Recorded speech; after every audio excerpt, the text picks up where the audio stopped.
Talk about peeling eaves on your house or building, what to do uh, when you have peeling eaves and how to handle it. First of all, you need to realize that when paint peels one time, it is going to continue to peel until all the paint is gone and your surface is raw wood and you start over with new primer.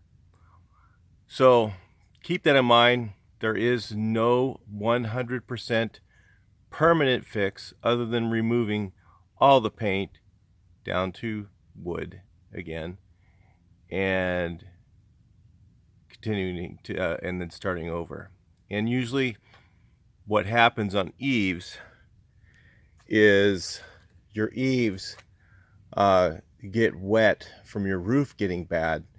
And what happens is the moisture gets on the top side of the wood and the primer, original primer, is compromised and causing the paint to peel. So that's why it pretty much goes down to raw wood. So the question is, what do you do to fix it? First of all, you need to realize there is no permanent fix 100%. And you need to just, it's like zero emissions. There's no such thing as zero emissions. You're either going to make manufacturing emissions by making cars, or you're going to have tailpipe emissions, right? There's no way around it. You're going to have something. Same thing with peeling paint. You know, you're not going to spend $30,000-$40,000 to have your eaves stripped or your whole roof taken off and all new wood put up there. Nobody's got the money to do that. So now what you need to do is figure out the best compromise for what you're trying to do and try to get it to last as long as possible. So now that we've gotten through that and realized that there is no permanent fix, let me show you some of the ways you can do the repair. The best way I've found to remove paint from eaves, a lot of people think, oh, you just get up there and your hand scrape it all and everything else. You know, fatigue settles in. There's nobody who's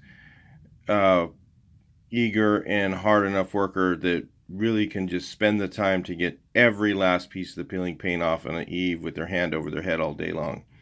Realistically, that's just the bottom line, okay?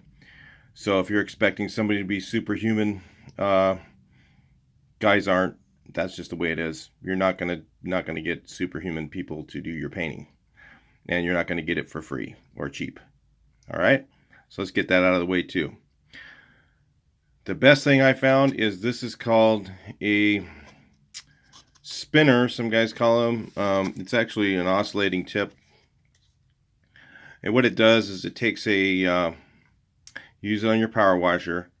And you notice I have a 13 horsepower power washer. Why do I have a 13 horsepower power washer with 4 gallons per minute? Because I want to adequately run this tool.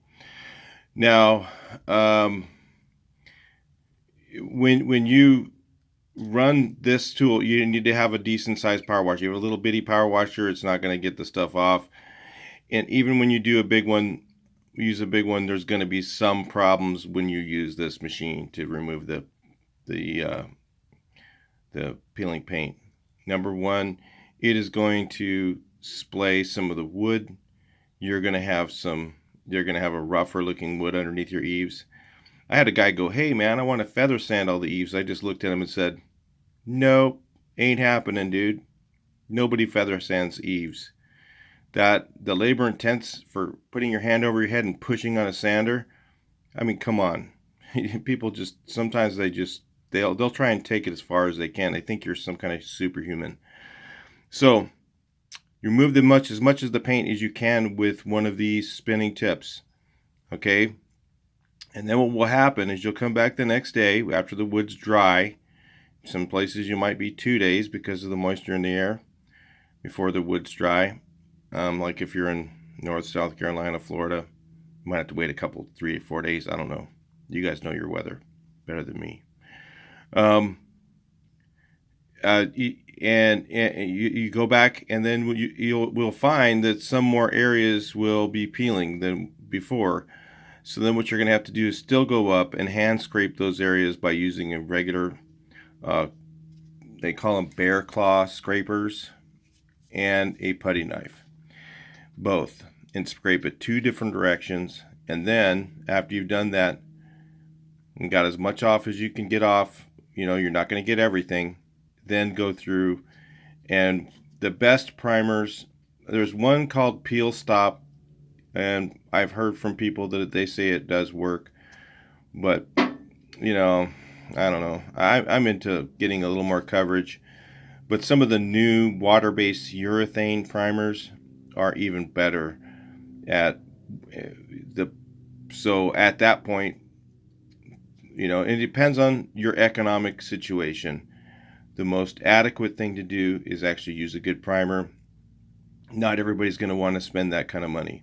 If it's on rough sawn wood, you really don't need to use a primer, okay? Because rough sawn wood is more of a self-priming type of wood. Rough sawn being it's kind of furry looking, and the fur in the wood, kind of like, if I have some rough sawn wood here.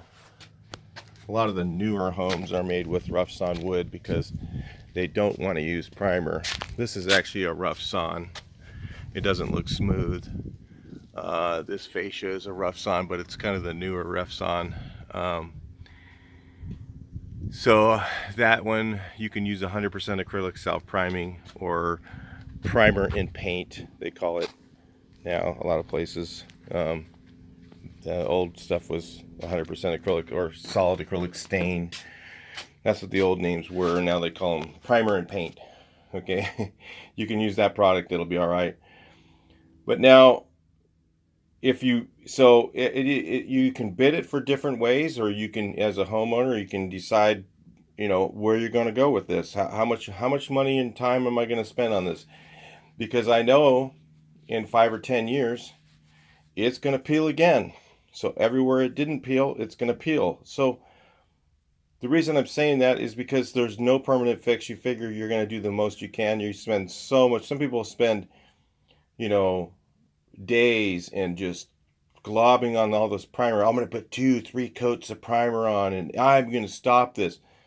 It's not going to stop, because wherever that paint was still on there, that paint's still compromised behind it, and it just didn't let go yet. So now you have to decide what your compromise is. Are you going to just go with 100% acrylic self-priming and back roll it? Or am I going to go through and put on a good coat of primer? How much money do you want to spend? That's really what it's all about. And how much longer is it going to last? You're talking about a couple years difference. Let's say you go with just 100% acrylic self-priming right over the raw. It's hard for me to have a crystal ball to jump inside that peeling paint and decide when it's going to peel, but I'm just giving you some basics so you can know that there is no permanent fix. How long is it going to last? It might last a year or two longer, or 3 years longer, if you primed it and back rolled it. And that's going to depend on you, what color you're putting on. Generally, if it's a white color and the customer wants to pay for the primer, I'll tell them exactly what I'm telling you, that there's no permanent fix. And then I'll say, do you want to spend the money for the primer? Oh yeah, I want to go ahead and prime it. Okay, well, it's going to cost you an extra $500 or whatever to do that, because you got 100 and some odd materials and then labor to go around and do it.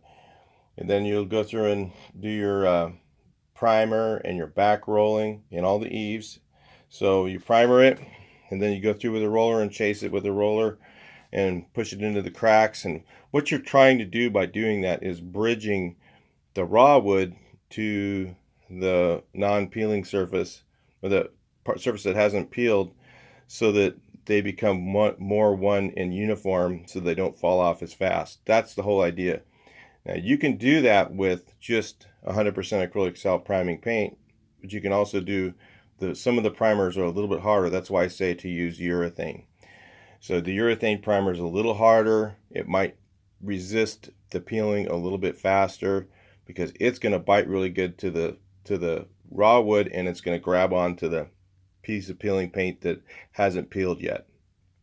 So that's the object of the game. How to do it and stuff, I'll let you guys figure that out. But generally, I would say $500 might be even too cheap to say, oh, I'll go around and prime everything and do it that way. It might end up costing quite a bit more than that, because you're gonna have to primer and back roll it. So, you might say, oh yeah, it's like $1,000 for me to go around and do that. Now, is that going to be worth it to get a couple more years out of the Eaves? That's up to them. All right. So anyway, I'm just telling you guys the legit stuff. And if you were to strip the Eaves, I've seen guys do it. I've seen guys spend 3-4 months stripping whole houses, Victorian houses that had old lead base. And now if you get caught doing that, it's pretty serious. So you can do it, but you have to have specialty licenses, and you have to have everything completely contained.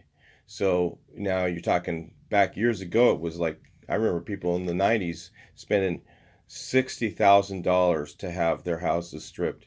$100,000. I remember I saw one house, they spent over $100,000 to strip their house. Now, it better be a Victorian house, because who's going to spend that money? And and this isn't, and this was quite a few years ago. So you can imagine, I would say double that now. Who knows? I wouldn't even want to touch it. If somebody said to me, "Hey, come strip my house," I'd be like, "No, thanks. I'll see you in a few years." I'm not doing it.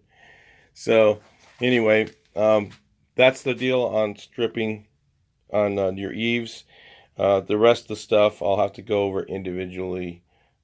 Stucco issues, peeling paint on siding is going to be handled differently than it is on Eaves.